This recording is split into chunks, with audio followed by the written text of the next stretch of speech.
Ahoy, me hearties! It pleases me to see such a fine-looking bunch of folk would ever cross paths with a scallywag such as myself. Today I come you all know who I be.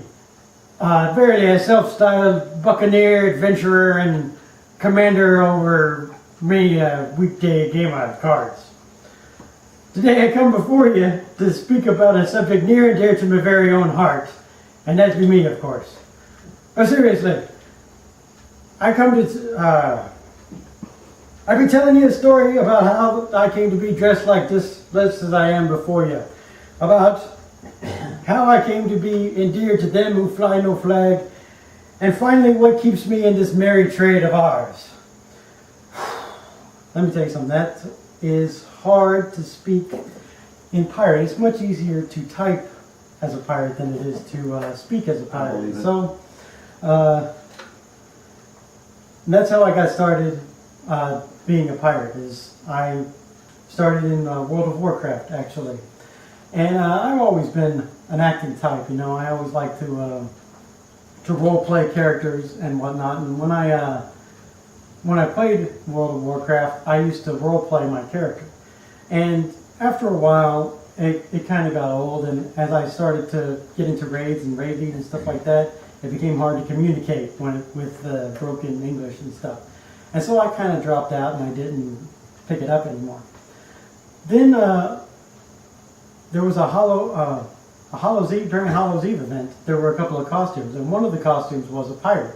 Well, the special thing about this pirate costume was actually 3 costumes that you can switch in between that it was like one of 3 random costumes. And because I was playing a warrior, I could change stances and I could switch between the 3 costumes whenever I wanted to. All I had to do was press a button and boom, I'm another pirate, and switching back and forth. It was the only costume that you could do that.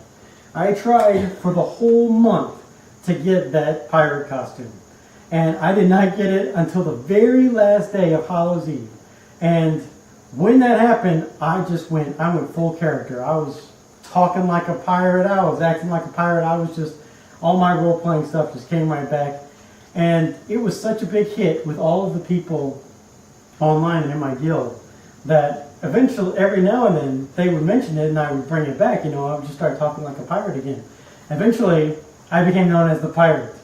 And so I sort of just adopted that persona into my, online persona. And,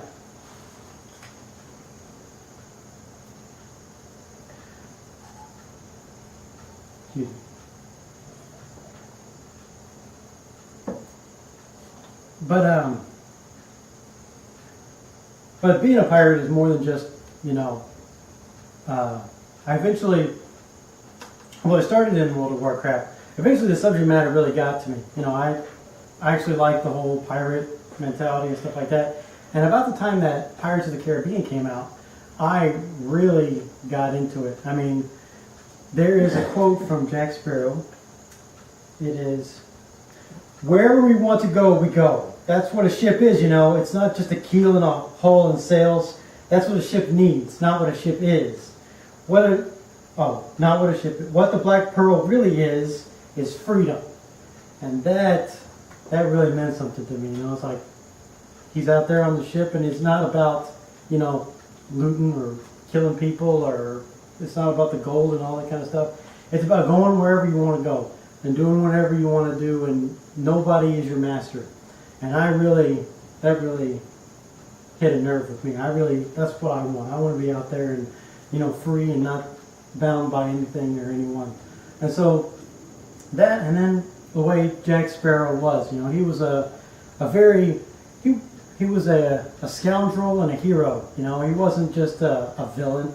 He was very exuberant and over the top. And that also kind of sat well with me. I mean, I wish I could be that exuberant and that dynamic as he is. So, though between those 2 things, I really just sort of took off and ran with the pirate thing. And then I have all this stuff that goes with it, the little accoutrements and paraphernalia that go with being a pirate. And though I start, and I still use the costume for.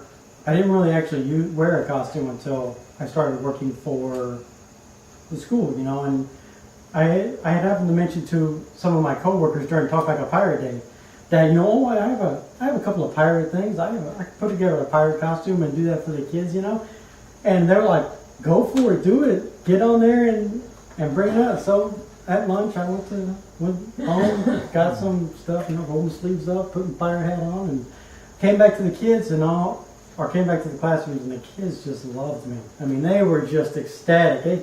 They all wanted to take their picture with me, and we just did this whole great thing, and I did the whole pirate lingo, you know, and for the rest of the year, I got questions like, where's the pirate? You know, a whole year long, where's the pirate? Where's the pirate? Okay, well, and then, so when the trunk or treat came around, they had a trunk or treat thing there, and they needed volunteers. I'm like, well, you know what? There's the pirate. I'll bring the pirate back and do the trunk or treat thing, you know. So I go and I set my my trunk up as a treasure chest, you know, and I go to the kids, and they loved it. The kids were ecstatic. The adults were all taking their pictures with me too. I mean, you know, my coworkers and everybody everybody loved it. And so I like to keep the pirate spirit alive. You know, it gives them some memories and stuff, something that they don't actually get to see very often. And it's kind of nice for my kids, and even for the adults. You know, they were all entertained and whatnot. So from me humble beginnings, annoying folk online to entertaining them in costume. The life of a pirate giving me the freedom to act the fool without the devil of self-consciousness hanging over my shoulder. So I raise me grog to all the sea dogs out there. And thank you very much for your time.